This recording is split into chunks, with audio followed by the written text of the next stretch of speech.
So Lil Durk, he recently went on Akademiks podcast, and I think it's called Off the Record. And then he cleared up a lot of things, the NBA YoungBoy beef, all this stuff. Mm-hmm. But one of the things he was talking about was Gunna.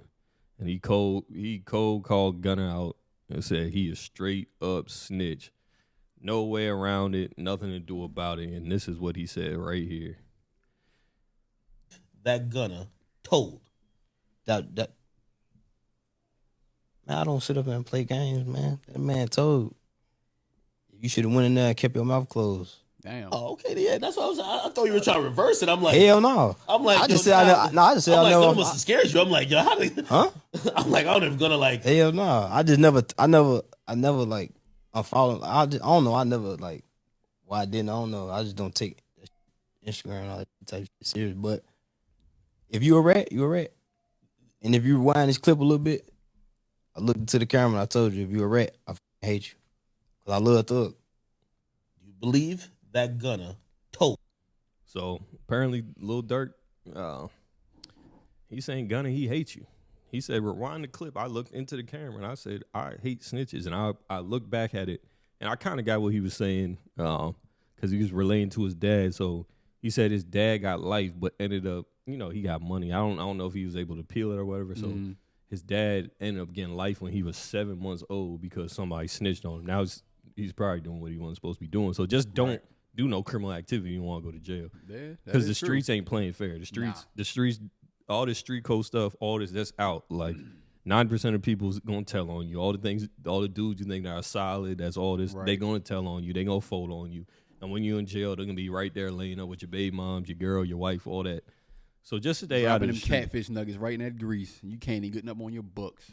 But I got to understand it better when he said that because he's like, that took half of my life away. He's like, my mom raised me. She did a great job. Look who I am now.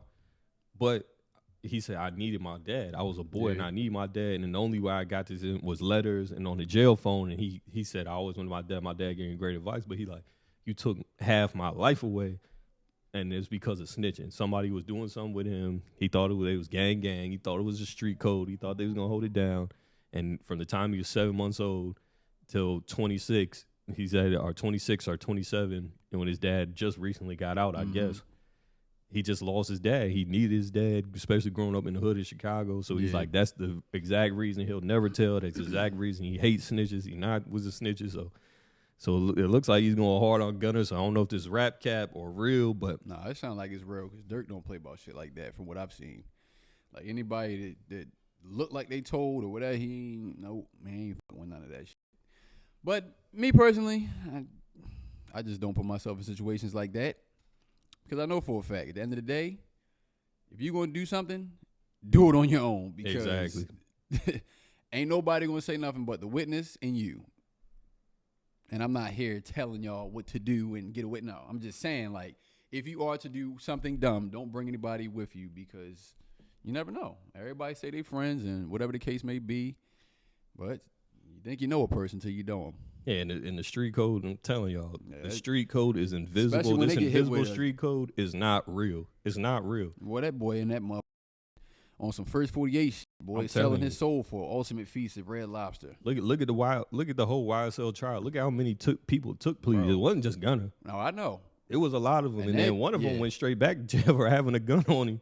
I think it was his actual like real life blood brother. I think they call him I don't understand that though. Like you literally can get away with something in the moment, but then you do something to get yourself put right back in the situation. Get right back. What did you not learn from what got you there in the first place? It's like, yo, I'm already under an indictment.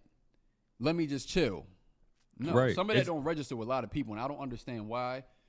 I never will because all it took for me was to get locked up one time. I ain't go back because I ain't want to look over my shoulder and had to worry about somebody trying to run down. No, bro, like that's crazy. Exactly, and if you with this whole YSL thing, I don't know what their situation is. Of course, everybody with the YSL ain't gonna have money, but if you his blood brother and you got some type of money and you so worried about it, I don't know what the stipulations of his plea are. If you gotta stay in Atlanta, if you gotta stay in the house, why is you outside with a gun?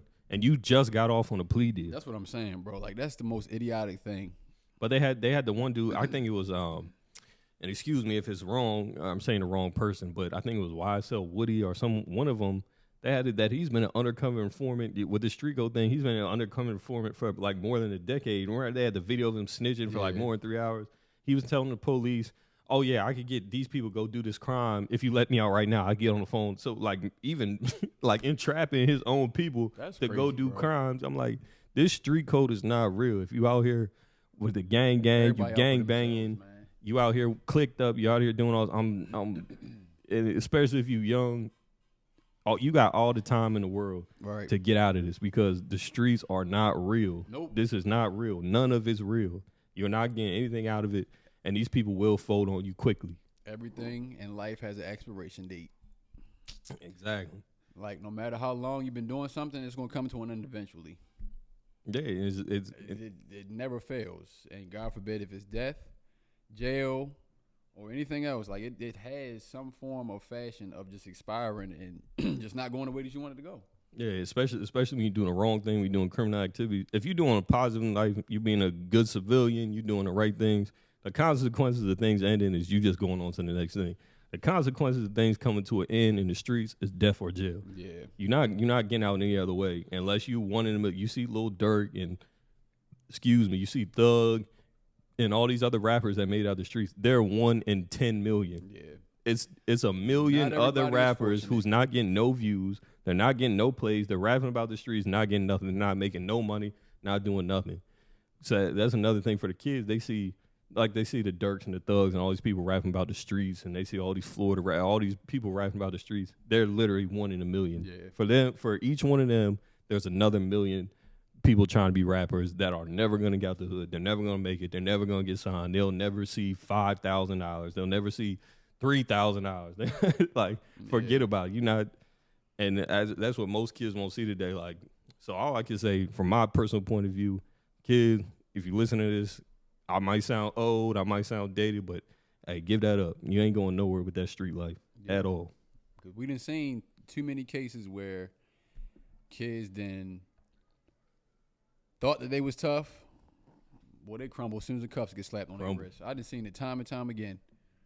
And even some of the dudes from our high school, I know dudes from high school I played football with, all that. Mm-hmm. They serving life in prison right now. Yep. Because somebody else told them to go do this to somebody else. I know the stories, and I ain't going to say the details, but, like, there's people literally from our high school who are at a high school age, went to jail, like, they'll never come home. And they've been there since they was 17 and 18 years old.